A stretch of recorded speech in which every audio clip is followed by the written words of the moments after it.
ប្រទេសកម្ពុជាយល់ច្បាស់ពីតម្លៃនៃសន្តិភាពយើងចង់បានសន្តិភាពយើងជួបជុំគ្នាថ្ងៃនេះនៅក្នុងស្មារតីខ្មែរតែមួយផ្ញើសារជូនដល់មនុស្សជុំវិញពិភពលោកទាំងអស់ឲ្យដឹងថាប្រជាជនកម្ពុជាស្រឡាញ់សន្តិភាពប្រជាជនកម្ពុជាត្រូវការសន្តិភាពយើងជាកូនខ្មែររួមគ្នាថែមរតកដូនតាជាតិយើងថ្លៃថ្លាដោយសារយើងចេះសាមគ្គីគ្នាអ្វីដែលសំខាន់គឺការរួបរวมខ្មែររួបរวมខ្មែរខ្លាំង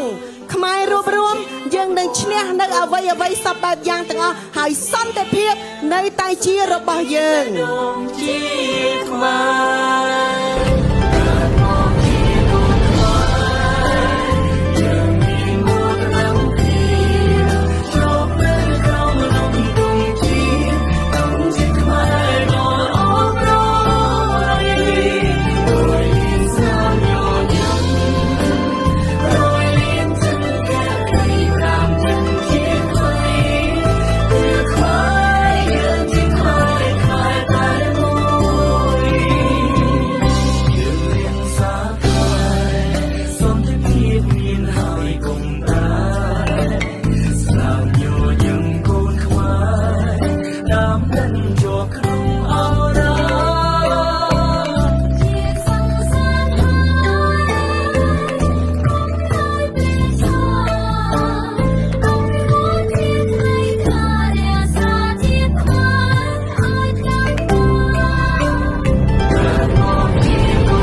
សាវតា